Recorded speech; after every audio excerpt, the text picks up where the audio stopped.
Have you ever felt a connection so powerful it defied explanation? What if I told you that in the mountains of Montana, a bond between a lonely woman and a mysterious horse changed an entire town forever?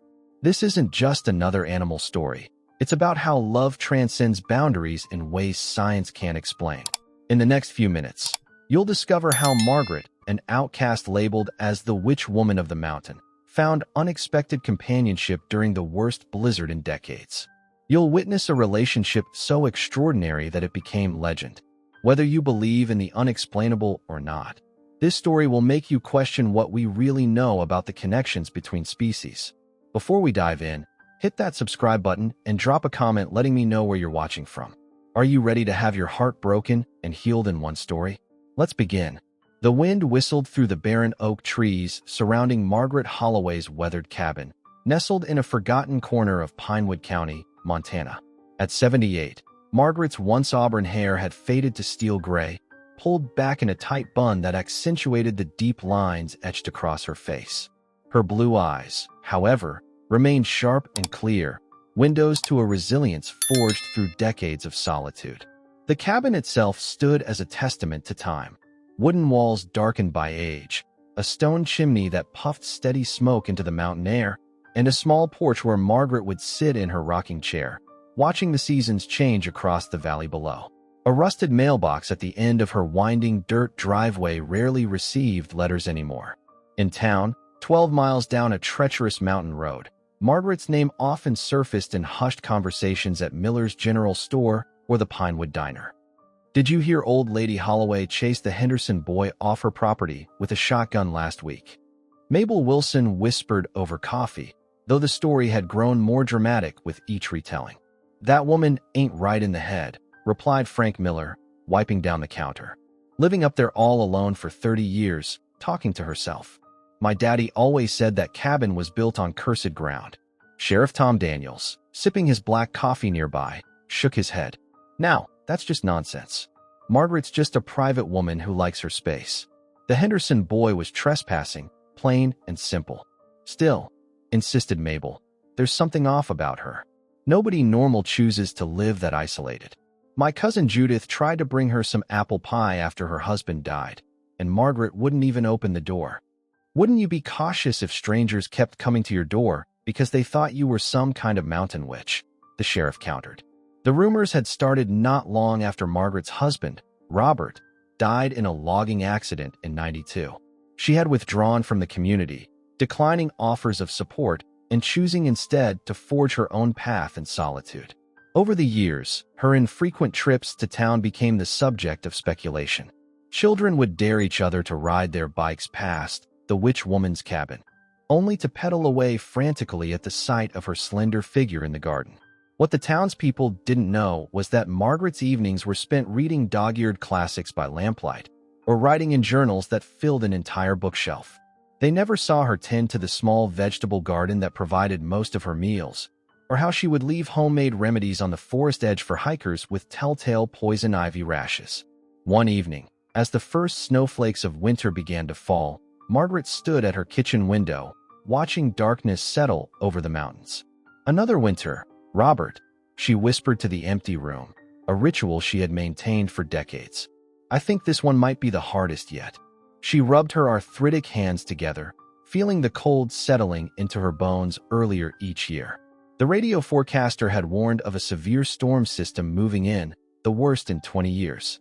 Margaret checked her supplies, canned goods, firewood stacked high, the emergency generator filled with fuel. As the wind picked up outside, rattling the windows of her lonely cabin, Margaret didn't know that this particular winter storm would bring an unexpected visitor who would change everything. By midnight, the storm had intensified beyond anything the weather service had predicted. Snow came down in blinding sheets, accumulating rapidly on Margaret's property. The wind howled like a wounded animal, finding every crack in the old cabin's walls and sending icy drafts across the wooden floors. Unable to sleep through nature's fury, Margaret sat by her cast-iron stove, wrapped in a patchwork quilt her mother had made decades ago. The radio crackled with emergency bulletins between bursts of static. All residents advised to stay indoors. Roads throughout Pinewood County are impassable. Emergency services. The transmission cut out as a particularly strong gust rattled the cabin. Margaret sighed, pouring herself another cup of herbal tea. Seems we're on our own, as usual, she murmured to herself. Just before dawn, when the storm briefly abated, Margaret heard something outside. Not the wind, but a sound that raised the hair on the back of her neck. A deep, pained whinny followed by the unmistakable sound of something heavy collapsing into the snow. Pulling on her heavy coat and boots, Margaret grabbed her flashlight and cautiously opened the door. The snow had drifted nearly 2 feet high on her porch.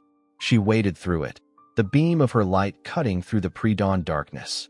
"Hello," she called out, her voice swallowed by the vast whiteness.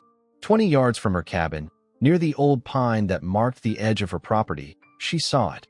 A massive shape, darker than the surrounding night, half buried in snow. As she approached, her breath caught in her throat. A horse, black as midnight, lay on its side in the snow, steam rising from its nostrils as it labored to breathe. "Oh, good Lord," Margaret whispered, her heart pounding. The animal was magnificent, or would have been, if not for its pitiful state. Its coat was matted with ice, and a deep gash ran along its right flank. The horse's eyes, rolling in fear and pain, found Margaret's. "Easy there," she said softly, approaching with her hand extended. "Easy now." The horse tried to rise but collapsed again with a sound that pierced Margaret's heart. She knelt beside it, brushing snow from its face, and saw an expensive leather bridle with a broken rein. Someone's prized animal, lost in the storm. "You're not going to die out here," Margaret said firmly. "Not on my watch." The practical part of her mind told her this was foolish. She was an elderly woman alone in a blizzard, and this animal weighed well over 1,000 pounds. But something in the horse's eyes, a desperate intelligence, a will to live, resonated with something deep inside her. Margaret trudged back to her cabin and returned with a tarp, rope, and the small emergency sled she kept for hauling firewood. Working methodically, she spread the tarp beside the horse. "This is going to hurt, but it's better than freezing to death," she told the animal, surprised at how natural it felt to speak to it. "I need you to trust me." For the next hour, Margaret worked in the freezing cold, using the rope and her own strength to inch the massive animal onto the tarp. Twice she nearly gave up, her aging body screaming in protest, but each time the horse seemed to understand, making heroic efforts to help despite its injuries. Finally, with the horse secured on the tarp and the ropes attached to the sled's harness, Margaret began the painstaking process of pulling it toward her barn. The 100-yard journey took nearly 3 hours. By the time they reached the shelter, the sun had risen behind the clouds, casting a gray light over the snow-covered landscape. Inside the small barn, Margaret collapsed on a hay bale, exhausted and chilled to the bone. The horse lay on the floor, its breathing labored but steady. Opening her eyes, Margaret met the animal's gaze. "You're safe now," she promised, though she had no idea if she could save it. "We'll get through this storm together." As she went to fetch water and her old medical kit, Margaret didn't notice Sheriff Daniels' patrol SUV struggling up the mountain road, responding to reports of a valuable racehorse missing from the Wellington estate on the other side of the county. The days following the storm blended together in a rhythm of care and healing. Margaret named the horse Thunder, both for the sound of the storm that brought him and for the deep rumble that emanated from his chest when she approached with food or medicine. The gash on his flank required 20 stitches, administered with trembling hands, and the veterinary kit she had kept since her husband raised quarter horses decades ago. "You're lucky I remember how to do this," Margaret told Thunder as she carefully cleaned his wound. Robert was the real horse whisperer in the family. I was just the assistant. Thunder's eyes, deep brown and startlingly aware, followed her every movement. Unlike most injured animals, he didn't fight her ministrations, seeming to understand they were necessary. By the third day, he was standing on shaky legs, accepting water from a bucket Margaret held up to him. A week after the storm, Sheriff Daniels finally made it up the treacherous road to Margaret's cabin. She saw his SUV through the barn window and sighed, patting Thunder's neck. "Looks like we might have company. Best behavior now." The sheriff stomped snow from his boots on Margaret's porch. "Miss Holloway? It's Tom Daniels. Got a minute?" Margaret emerged from the barn, wiping her hands on a rag. "Sheriff, rare to see you all the way up here."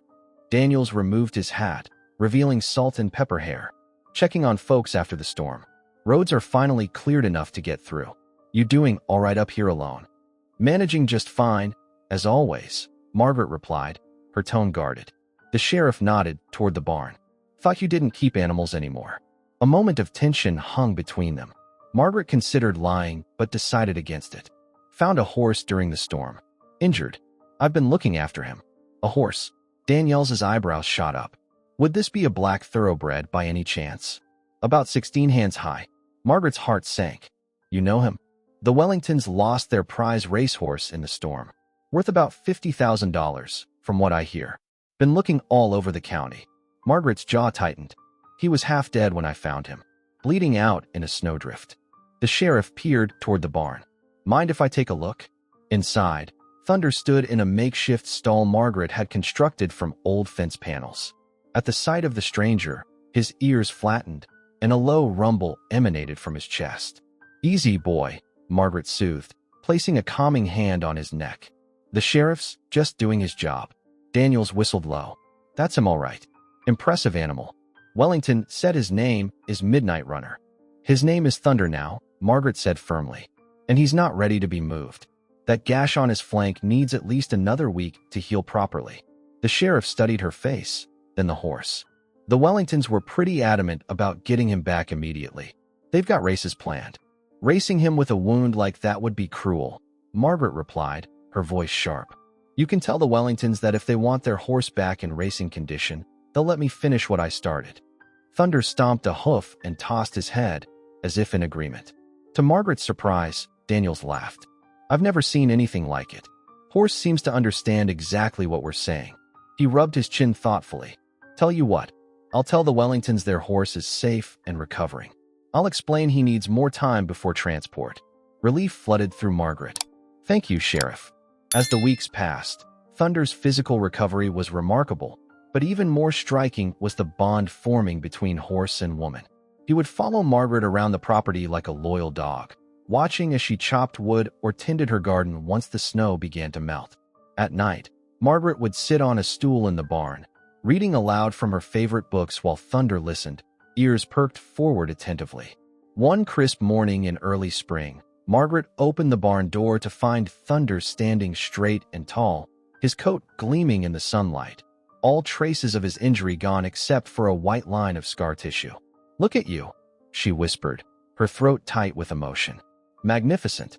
Thunder approached and gently nudged her shoulder with his muzzle. Margaret pressed her forehead against his, feeling the warm breath from his nostrils. The Wellingtons will be coming for you soon, she told him, fighting back tears. You'll be back to your racing life. But when Sheriff Daniels returned the following week, he brought unexpected news. The Wellingtons have decided to let you keep him, he said, handing Margaret a signed document. Insurance paid out already, and they've got their eye on some new hotshot from Kentucky. Said something about bad luck and superstitions. Margaret could hardly believe it. As the sheriff drove away, she turned to Thunder, who stood watching from the fence line.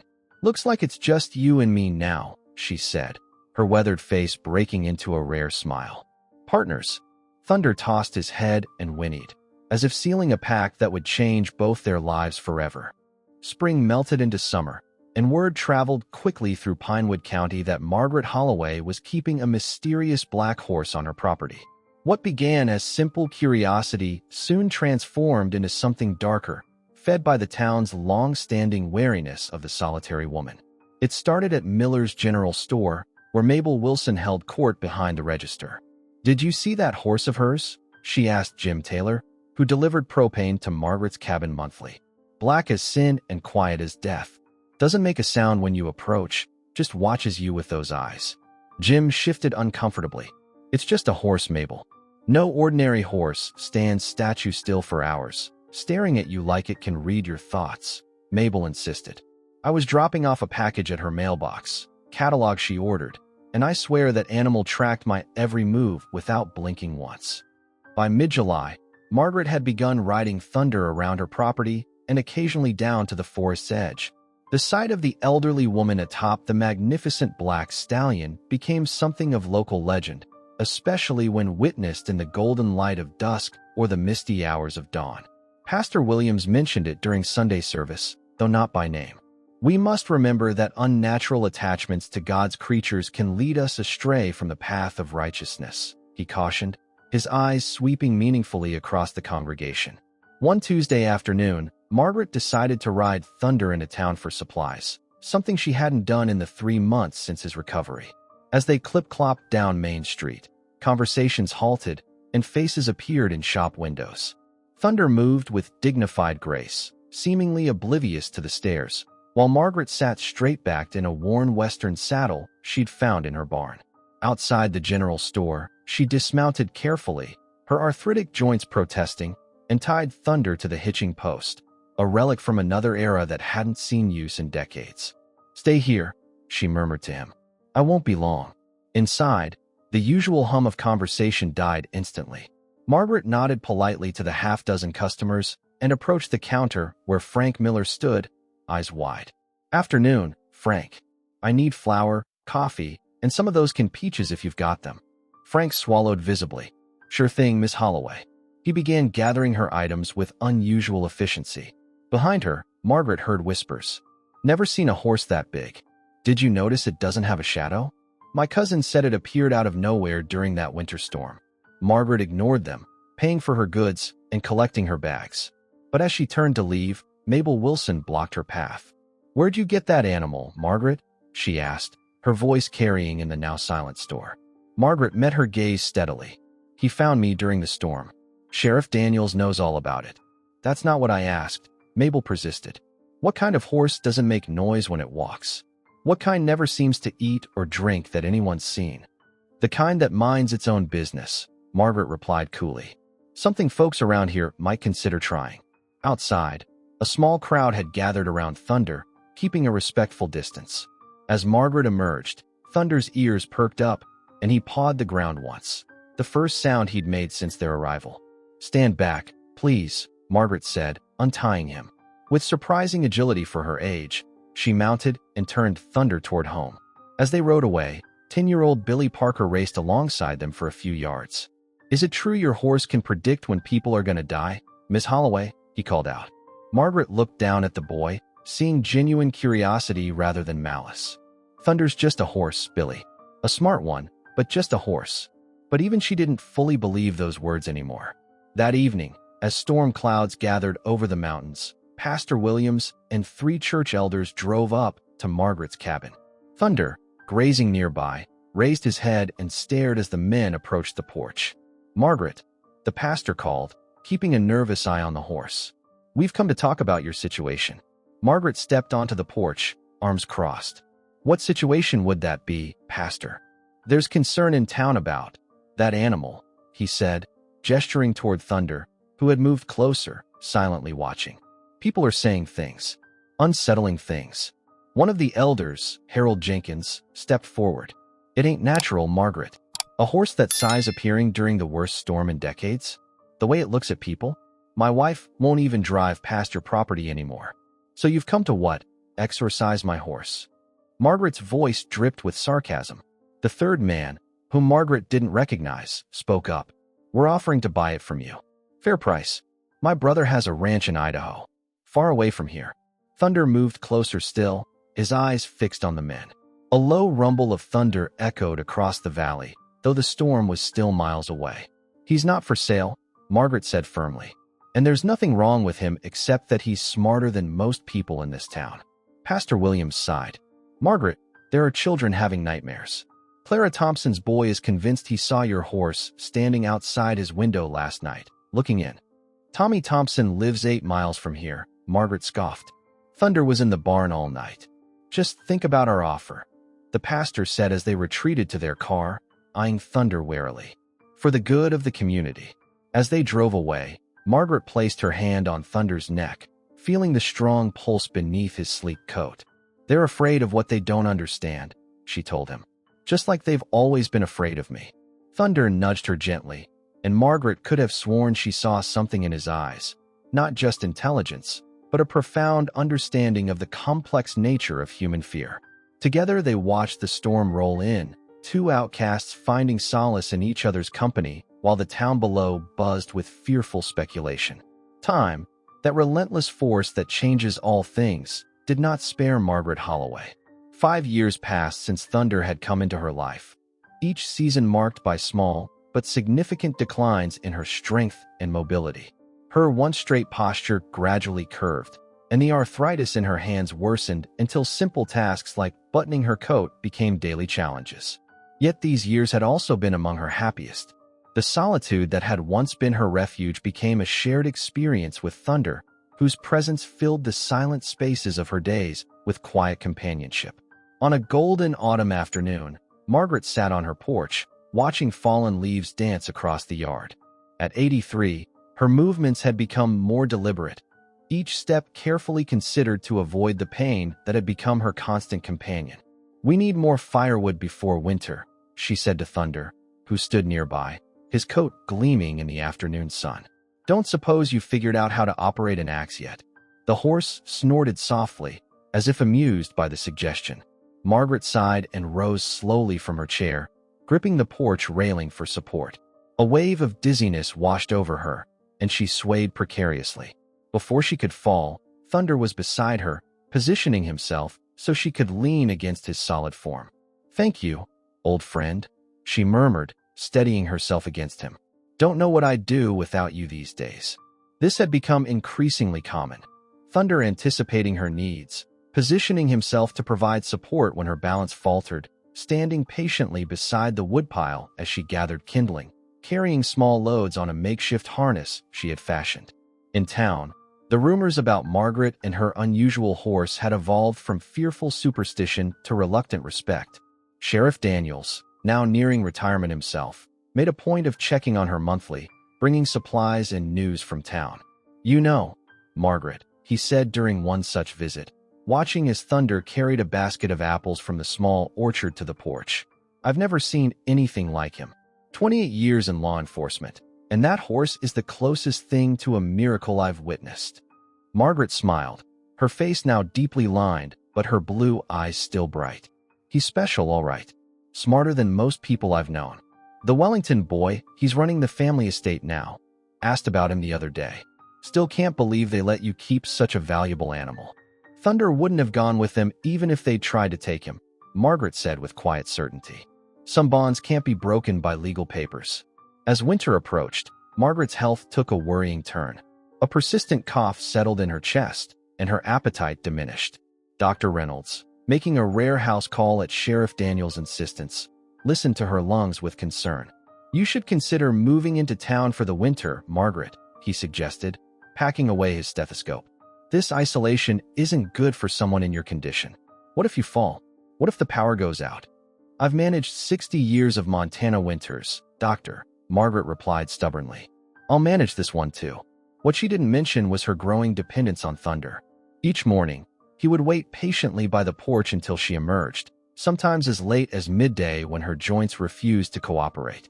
He would stand beside her as she made her way to the barn or the woodpile, a living crutch that never complained or hurried her. One particularly cold evening, Margaret found herself unable to make the trip to the woodpile. The thermometer read 15 below zero, and her breath frosted in the air of her cabin despite the dying fire. She wrapped herself in blankets, coughing violently, wondering if this might be the winter that finally defeated her. A loud thud against the porch startled her. Then another. Looking out the window, she gasped to see Thunder dragging a large branch he had somehow broken from a fallen tree. He dropped it on her porch, then returned to the edge of the forest for another. By morning, a substantial pile of wood had accumulated. Thunder stood exhausted but vigilant beside it, his coat frosted with ice. When Margaret opened the door, he nickered softly, as if asking if he'd done well. "You impossible, wonderful creature," she whispered, tears freezing on her cheeks. That spring, when the snow finally retreated, Sheriff Daniels found Margaret in her garden, sitting on a stool while planting tomato seedlings. Thunder grazed nearby, occasionally bringing tools to her with gentle precision. "Never thought I'd see the day," the sheriff said, shaking his head in wonder. "That horse takes better care of you than most people do their own parents." Margaret looked up, her hands soil-stained and trembling. "We take care of each other, Tom. That's what family does." As summer faded to fall once more, Margaret's world contracted further. Her trips to the barn became less frequent, her walks around the property shorter. Thunder adapted, spending more time near the cabin, sleeping on the porch on warm nights, always within earshot. One crisp October morning, Margaret sat on her porch wrapped in a quilt, watching the sunrise paint the mountains gold and crimson. Thunder stood nearby, his breath creating small clouds in the chilly air. "Winter's coming again," she told him softly. "Might be my last one, old friend." Thunder approached and gently rested his head on her shoulder, a gesture of such tenderness that Margaret felt her eyes fill with tears. She stroked his sleek neck, her gnarled fingers tracing the now-faded scar on his flank. "Don't worry about me," she whispered. "I've had a good life. Better these last few years because of you." As if understanding her words, Thunder raised his head and looked toward the distant mountains, then back at Margaret, his eyes reflecting something that transcended ordinary animal intelligence, a deep and abiding love that asked nothing in return. That night, as the first snowflakes began to fall, Margaret wrote in her journal by lamplight, her handwriting shaky but determined. "In Thunder, I found what I never expected to find again after Robert died, a reason to keep going. Not just survival, but true companionship. If there are angels in this world, they don't always come with wings. Sometimes they come with hooves and hearts big enough to save a lonely old woman from herself." The winter of Margaret's 84th year arrived with unforgiving force. By mid-December, snowdrifts piled against the cabin walls, and temperatures plummeted to record lows. Inside, Margaret's world had contracted to her bed, a rocking chair by the stove, and the short, painful journey between them. Each morning, Thunder would approach her bedroom window, his breath fogging the glass until Margaret raised a trembling hand in greeting. Only then would he retreat to the barn, returning periodically throughout the day to check on her. The pattern had become their silent communication, a reassurance that life continued, however fragile. Sheriff Daniels, now retired but still making the treacherous drive up the mountain, brought groceries and medicine during a brief break in the weather. "Margaret, this can't go on," he said, watching her struggle to pour tea from the kettle. "The forecast is calling for another major system next week. Let me take you down to town. Clara Thompson has a spare room she's offered." Margaret shook her head firmly. "This is my home, Tom. I'll die in my own bed, not as someone's charity case." "It's not charity to accept help," he argued, but the stubborn set of her jaw told him further discussion was pointless. Before leaving, the sheriff paused at the barn where Thunder stood watching him intently. "Take care of her, boy," he said softly, "and somehow let us know if—" He couldn't finish the sentence. Thunder blinked once, slowly, in what seemed like acknowledgement. That night, as Margaret prepared for bed, she felt a strange lightness in her limbs. The chronic pain that had been her constant companion seemed distant, almost belonging to someone else. Outside, the wind had died down, leaving an unusual stillness broken only by the occasional soft creak of the cabin settling. "Quiet night," she murmured to herself, looking out at the moon-silvered landscape. Snow crystals hung suspended in the air, catching the moonlight like tiny stars. From her nightstand, Margaret took a faded photograph of Robert and herself on their wedding day. "I think I might be seeing you soon, my love," she whispered, tracing his face with one gnarled finger. She settled into bed, arranging her quilt with careful precision. For the first time in months, sleep came easily, washing over her like a gentle tide. Margaret dreamed of summer fields and running with the lightness of youth. In her dream, Thunder galloped beside her, and Robert waited at the crest of a sun-drenched hill, his arms outstretched in welcome. When morning came, the first light of dawn filtered through the frost-etched window, illuminating Margaret's face. She lay peacefully, her features relaxed in eternal stillness, one hand extended slightly, as if reaching for something, or someone, beyond the veil of this world. Thunder knew before anyone else. At first light, he approached her window as usual, but did not retreat after his customary vigil. Instead, he remained motionless, his dark eyes fixed on the still form visible through the glass. No breath fogged the window from either side.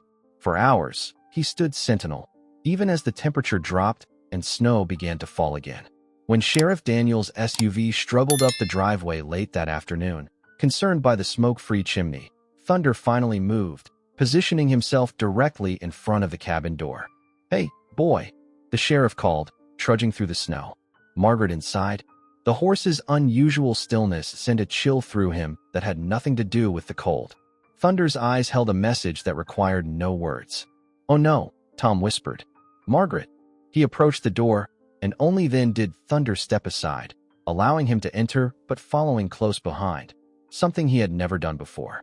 Inside, the cabin was cold, the fire long extinguished. Sheriff Daniels called Margaret's name, receiving only silence in return. With heavy steps, he moved toward the bedroom, Thunder's hooves echoing softly on the wooden floor behind him. The scene that greeted them held a strange beauty. Margaret laying in peaceful repose, bathed in the golden light of the setting sun that streamed through her window, painting her silver hair with burnished copper highlights. She might have been sleeping if not for the absolute stillness of her chest. "Oh, Margaret," Tom sighed, removing his hat. "You stubborn, wonderful woman." Turning to leave, to call for assistance, he stopped short when he realized Thunder had approached the bed. With infinite gentleness, the great black horse lowered his head to Margaret's outstretched hand, touching his muzzle to her fingers in a final farewell. Then, to the sheriff's astonishment, Thunder knelt on his forelegs beside the bed in a posture of such profound grief that Tom felt tears spring to his eyes. "I know, boy," he said softly. "I know." As darkness fell, Sheriff Daniels made the necessary calls. The coroner wouldn't be able to reach them until morning due to the worsening weather. Thunder refused to leave Margaret's side, maintaining his vigil through the long, cold night while Tom stoked the fire and kept watch from the rocking chair. In the quiet hours before dawn, Tom dozed briefly, awakening to the sound of Thunder's soft nickering. For a moment, in the firelight's glow, he could have sworn he saw Margaret standing by her bed, her hand resting on Thunder's head, her face young again and radiant with joy. Then she was gone, and there was only the horse, standing now, looking toward the window where the first pale light of morning was breaking over the snow-covered mountains. "Did you see her off, boy?" Tom asked, his voice rough with emotion. "Did you make sure she wasn't alone?" Thunder turned to look at him, and in those dark, intelligent eyes, Sheriff Daniels saw something that transcended his understanding, a knowledge of things beyond the veil that separate this world from whatever lies beyond. As the sun rose fully, painting the room in gold, Thunder moved to the window and released a single, resonant whinny that seemed to carry across the valley. Not a sound of sorrow, but something that sounded remarkably like a promise. News of Margaret Holloway's passing spread through Pinewood County like ripples on a pond. By noon, when the coroner's van finally navigated the treacherous mountain road, a small procession of vehicles followed, curious townsfolk, a few who claimed distant relation to Margaret, and others who simply felt compelled to witness the end of an era. Sheriff Daniels stood on the porch, arms crossed, protecting the sanctity of Margaret's final moments from prying eyes. Inside, Thunder remained in the bedroom, refusing to leave Margaret's side even as the coroner and his assistant worked respectfully around him. "Never seen anything like it," Dr. Peterson, the county coroner, muttered as he completed his examination. "That horse understands exactly what's happened here." "What do we do with him?" the assistant asked, eyeing Thunder nervously. Sheriff Daniels sighed heavily. "That's the question, isn't it?" By late afternoon, a makeshift town meeting had convened at the Pinewood Diner. The booths and counter stools overflowed with residents eager to offer opinions on Thunder's fate. Frank Miller, still running the general store after all these years, banged a coffee mug on the counter for attention.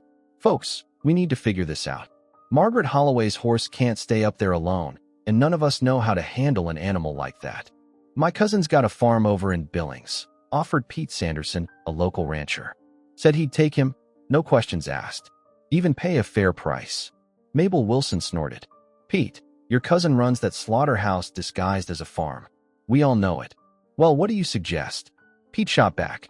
"That animal's worth good money. Thoroughbred stock, probably still has breeding value." From the corner booth, Pastor Williams cleared his throat. "Whatever Margaret's eccentricities, we owe her the respect of finding a proper home for her companion. The Christian thing would be, sell him to the highest bidder," interrupted Richard Wellington, the 30-something heir to the Wellington estate. He stood by the door in an expensive coat, drawing all eyes. "That horse was our property originally. Insurance paid out, sure, but legally we still have a claim." Sheriff Daniels, who had just entered the diner, fixed Wellington with a hard stare. That horse hasn't been your property for 5 years, Richard. Margaret had all the proper documentation. Documents that died with her. Wellington countered smoothly.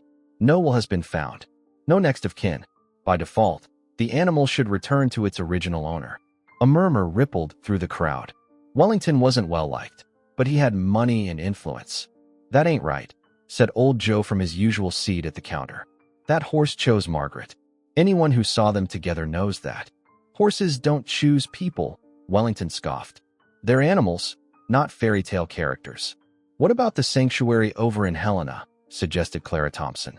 They take horses that can't be rehomed elsewhere. Waste of a perfectly good racehorse, muttered Pete. Racehorse? Wellington laughed coldly. That animal hasn't run a race in 5 years. And after living wild with that old woman, he's probably ruined for proper training now. Then what do you want him for? Challenged Sheriff Daniels. Wellington's smile didn't reach his eyes.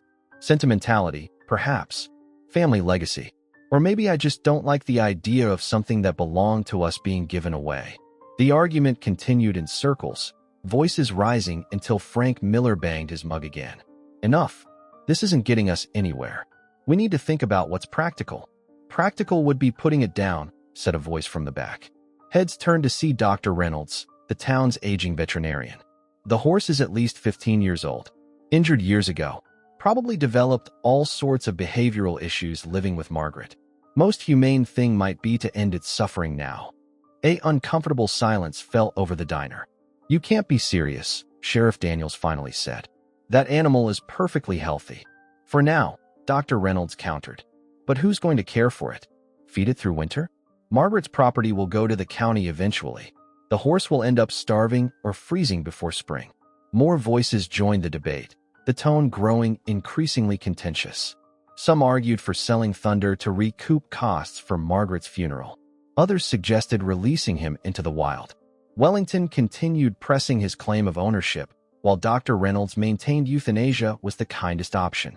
Amid the chaos, no one noticed Emily Carter, the 24-year-old daughter of the local veterinary assistant, slip quietly out of the diner. Emily had grown up hearing stories about Margaret Holloway and her mysterious horse. Unlike many in town, she'd never feared the old woman, even attempting to deliver Christmas cookies to her as a child, though her mother had intercepted her before she could make the journey up the mountain. Now, driving her battered pickup truck through the snow-covered roads, Emily felt drawn to Margaret's cabin by something she couldn't explain, a certainty that amidst all the arguing and posturing, everyone had forgotten the most important perspective, Thunder's. The sun was setting when she parked at the base of Margaret's driveway, the remaining climb too steep for her vehicle. Trudging through knee-deep snow, Emily finally reached the silent cabin. Yellow police tape marked the entrance, but the barn stood unguarded.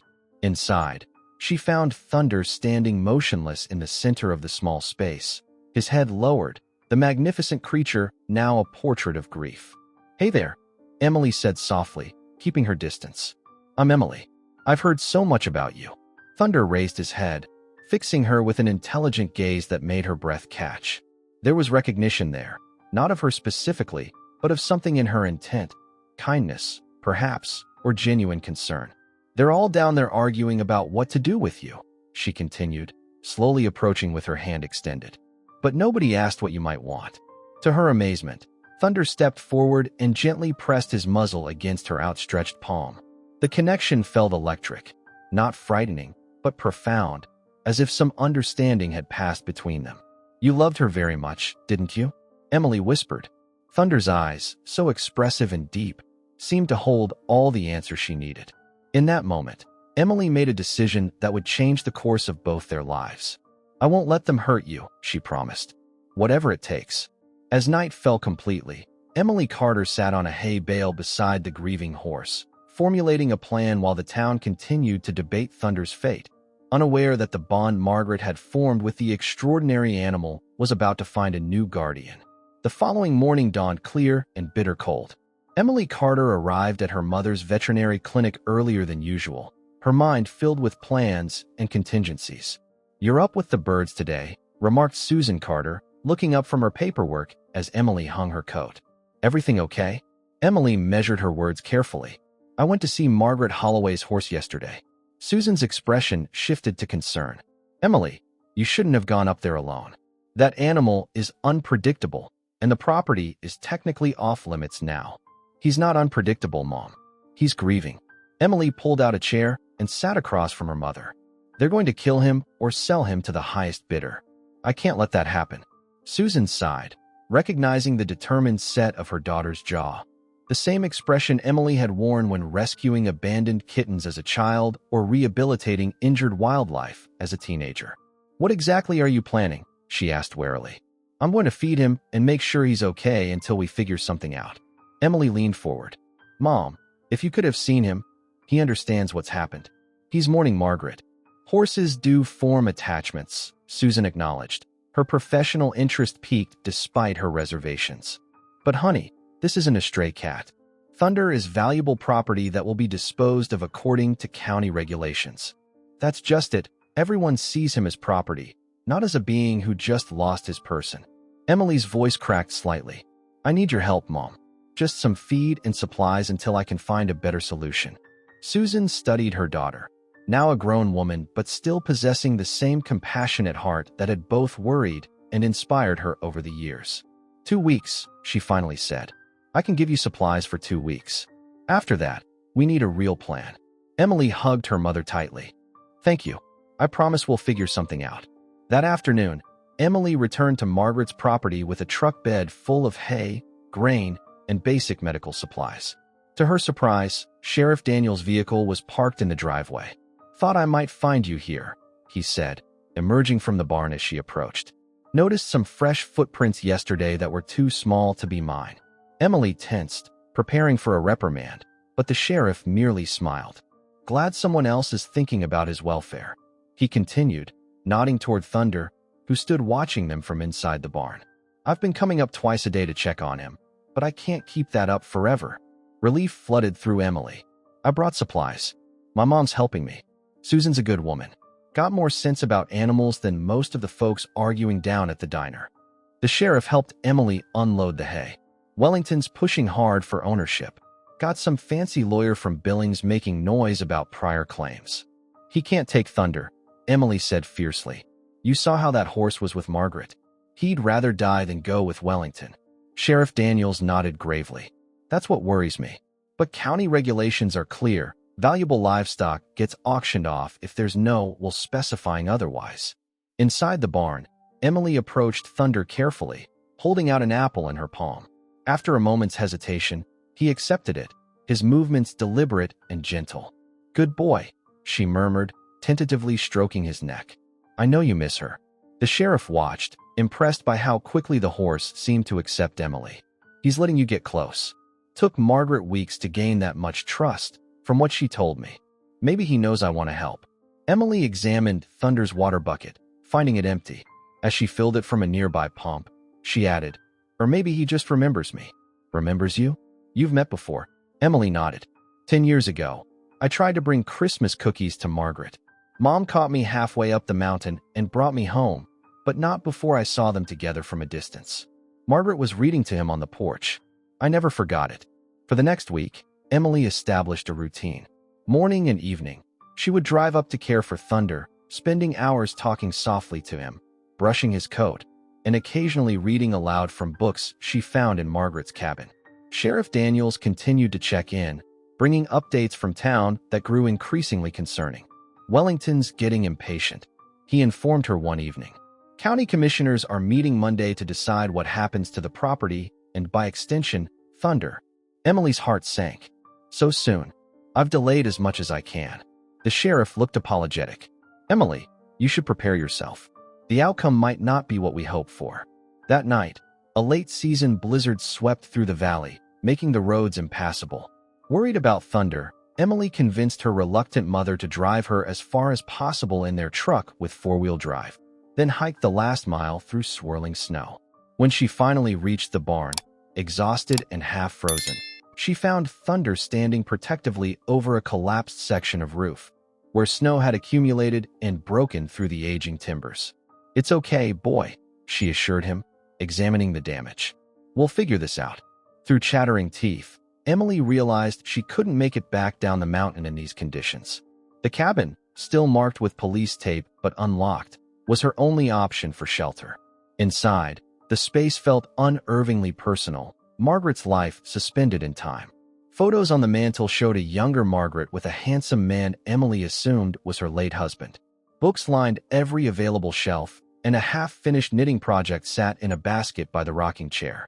Emily built a small fire in the wood stove, wrapped herself in a quilt she found on the sofa, and tried to ignore the feeling that she was intruding on Margaret's private world.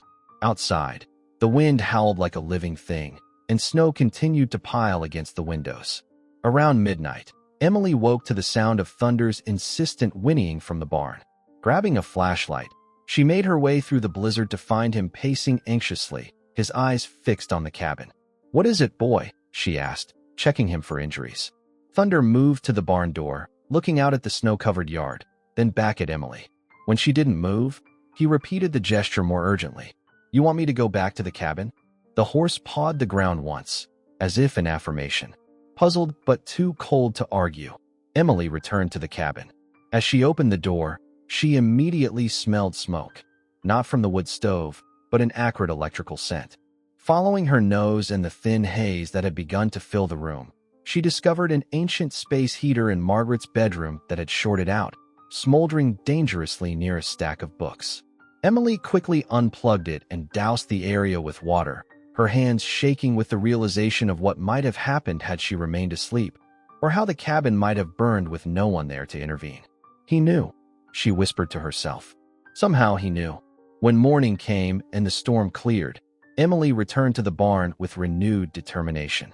Thunder greeted her with unusual animation, nudging her shoulder as if checking that she was unharmed. "You saved the cabin," she told him, pressing her forehead against his. "You saved Margaret's home."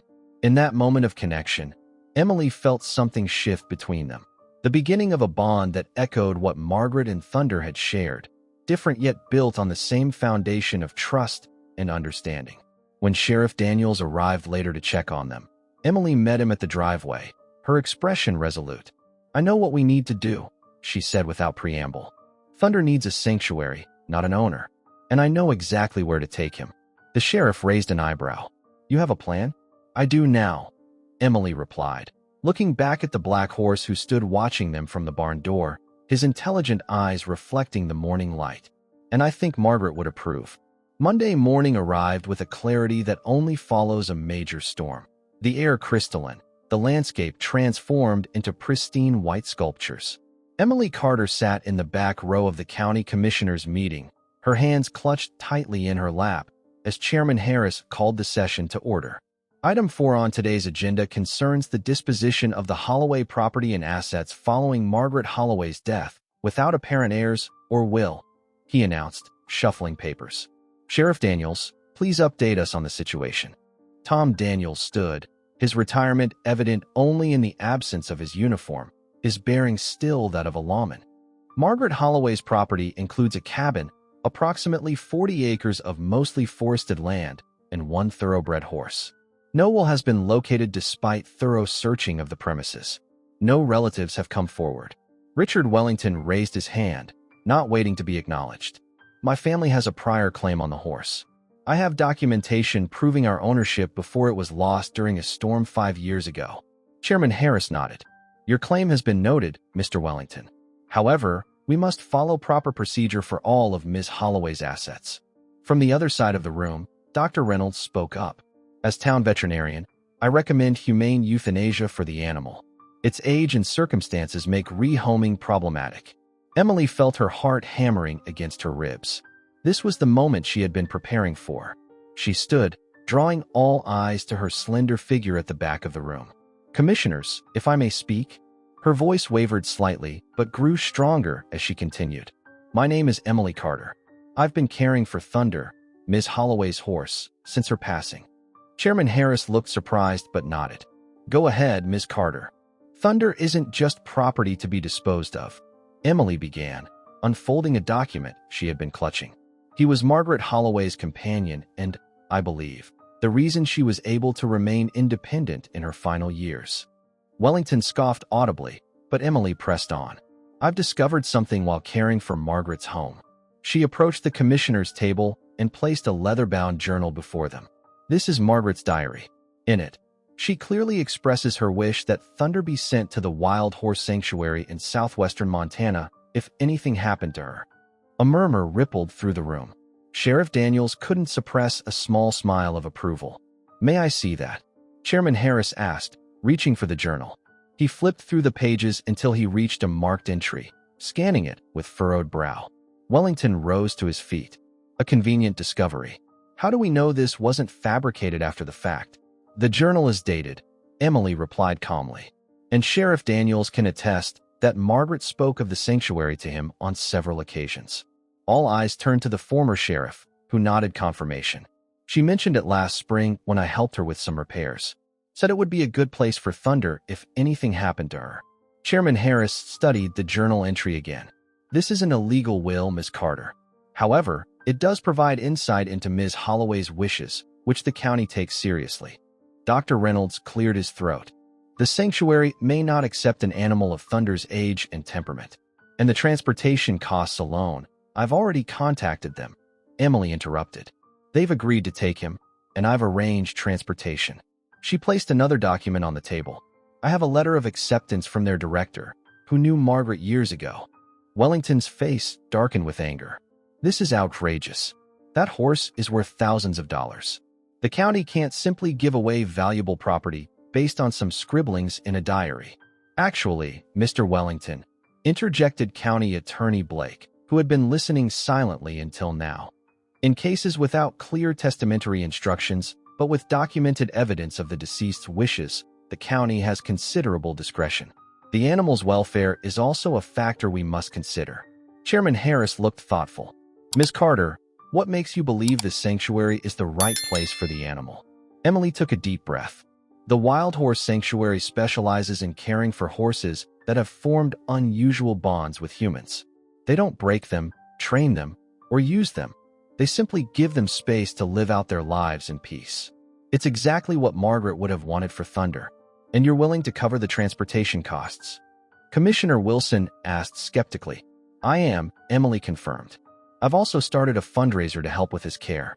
We've already raised enough for his first year. The commissioners conferred quietly among themselves for several minutes while the room hummed with tense speculation. Finally, Chairman Harris looked up. The commission has decided to honor Margaret Holloway's apparent wishes regarding her horse. Thunder will be transferred to the Wild Horse Sanctuary, with Ms. Carter overseeing the arrangements. Wellington slammed his hand on the table. This isn't over. My lawyers will contest this decision. You're welcome to try, Mr. Wellington, replied County Attorney Blake mildly. But I advise you that the county's discretion in such matters is well established in precedent. As the meeting continued to other business, Emily slipped out, her heart lighter than it had been in days. Outside, Sheriff Daniels caught up with her. That was Margaret's journal, wasn't it? He asked quietly. But I don't recall her writing anything specific about the sanctuary. Emily met his gaze steadily.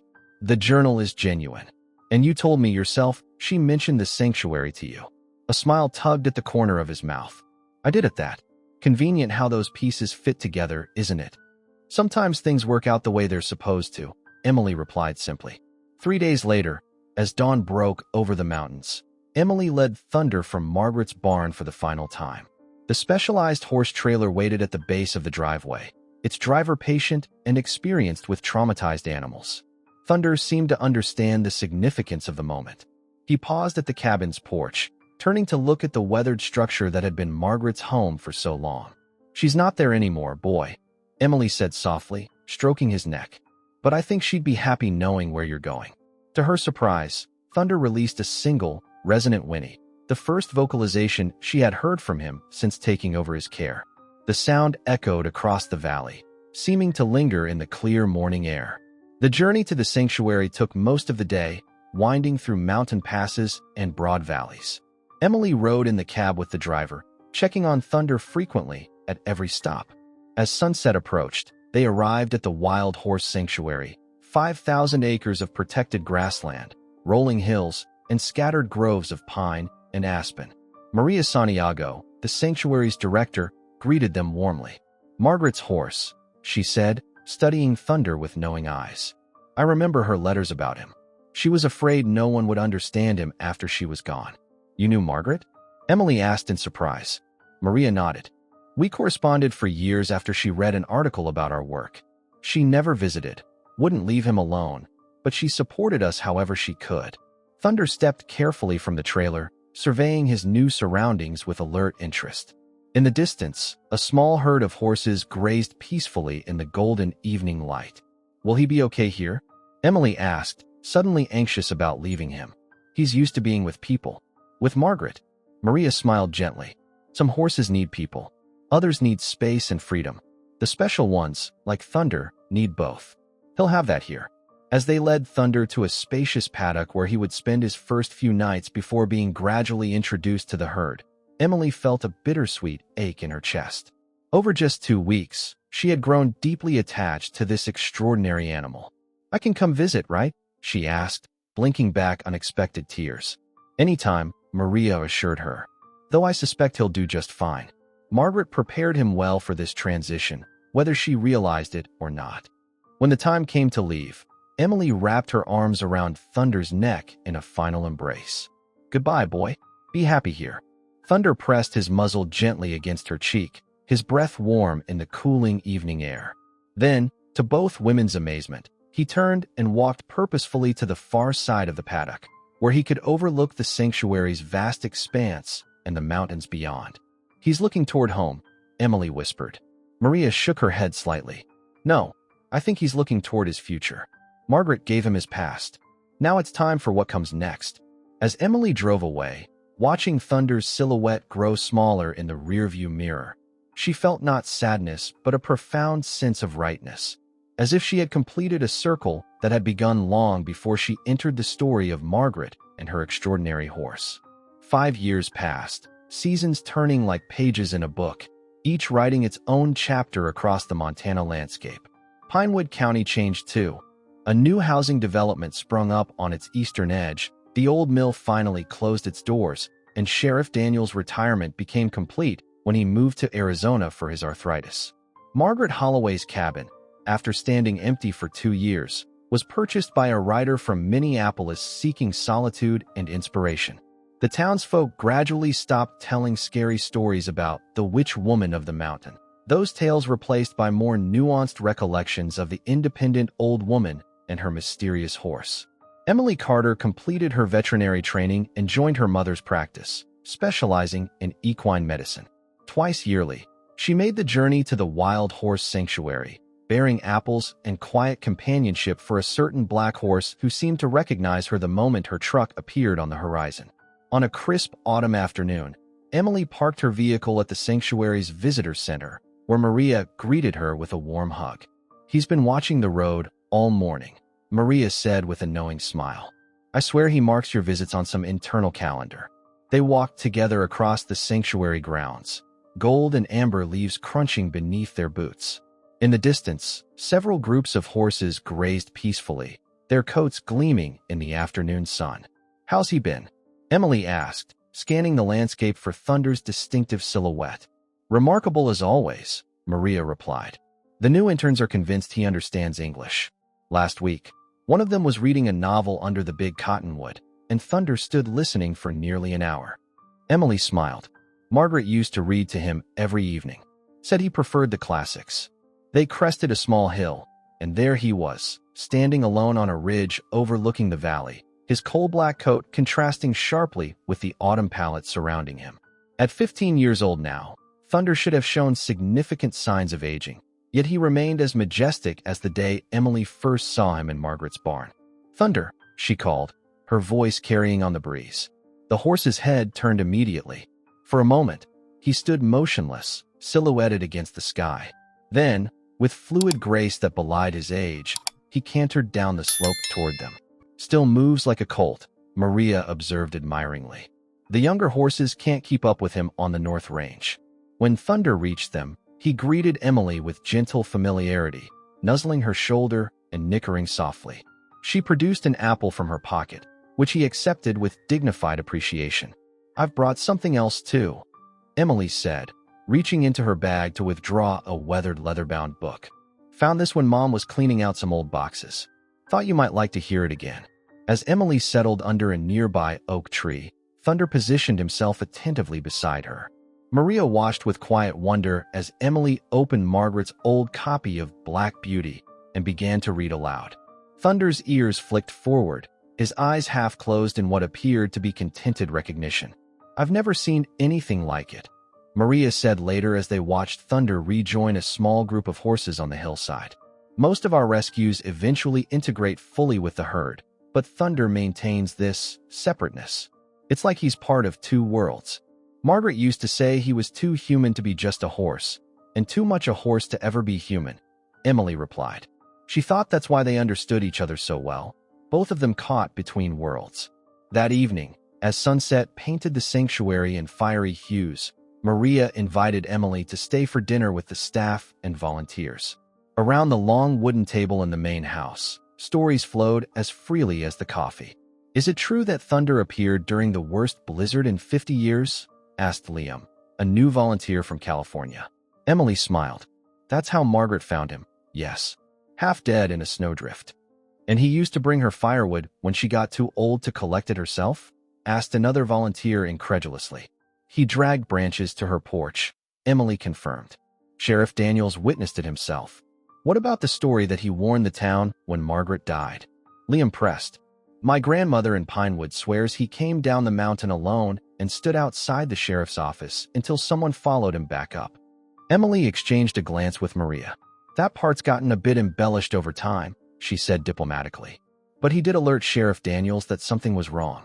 As the evening progressed, Emily realized how Margaret and Thunder's story had evolved in the retelling, growing more magical, yet somehow retaining its essential truth. The facts might blur at the edges, but the heart remained intact. The profound connection between a solitary woman and an extraordinary horse who had found each other when both needed it most. Later, as darkness settled over the sanctuary and most of the staff had retired to their quarters, Emily stood on the porch of the main house, gazing at the star-filled sky. Maria joined her, offering a steaming mug of tea. "You know," Maria said thoughtfully, "we get visitors who come specifically to see Thunder. The legend has spread beyond Pinewood.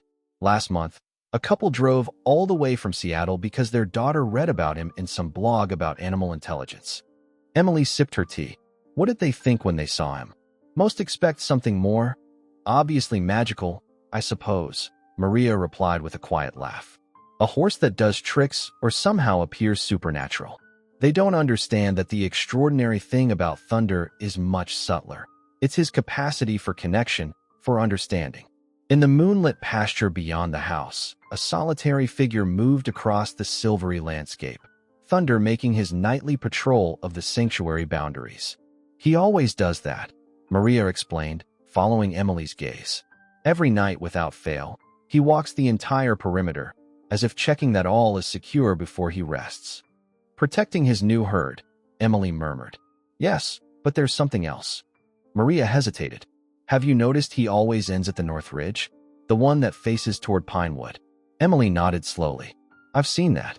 Every night, no matter the weather, he stands there for exactly 5 minutes, looking north toward the mountains. Like he's remembering, or communicating somehow." They watched in comfortable silence as Thunder completed his rounds and, true to form, took his position on the northern ridge. His dark silhouette stood motionless against the star-strewn sky, head raised as if listening to something only he could hear. "Do you think animals can love the way people do?" Emily asked softly. Maria considered the question. "I've worked with horses for 30 years. Most form attachments, show preferences, even display grief. But what Thunder had with Margaret, and what he seems to still maintain even now, goes beyond anything I can explain with behavioral science." Margaret once wrote in her journal that Thunder taught her that love doesn't end with absence, Emily said. That true connections transcend physical separation. As if in response to her words, Thunder released a single, resonant whinny that carried across the sanctuary, a sound not of sorrow but of affirmation, of a promise kept. In that moment, Emily understood why Margaret's story had transformed into legend. Some connections are so profound, so genuine, that they illuminate the potential for understanding between all living beings. They become touchstones of possibility, reminders that the capacity for love and loyalty exists beyond the boundaries of species or circumstance. The townspeople of Pinewood now tell visitors about the Lady of the Mountain and her midnight horse, a story that grows more elaborate with each retelling. Children leave apples at the base of Margaret's Hill during Halloween, a tradition no one quite remembers starting, but everyone continues. On the anniversary of her death, locals swear they can hear a horse's whinny echoing through the valley, though no wild horses have been spotted in the area for generations. And at the Wild Horse Sanctuary, a black horse with intelligent eyes and a distinctive scar continues his nightly vigil, looking toward distant mountains where an old woman once read classics by lamplight, creating a bond that even death could not diminish. A legend built not on magic, but on the most powerful magic of all, understanding across the boundaries that typically divide us. Some say he's waiting for Margaret. Others believe he's simply honoring her memory. But Emily Carter, watching thunder's silhouette against the night sky, thinks the truth might be simpler and more profound. He's reminding us that love, once given freely, creates echoes that never truly fade. Leave a like, subscribe to the channel, hit the notification bell, and if you've watched this far, comment "I watched this far" and share your thoughts about this story. Oh, and don't forget to watch the next video that appears in the end screen. It's very exciting.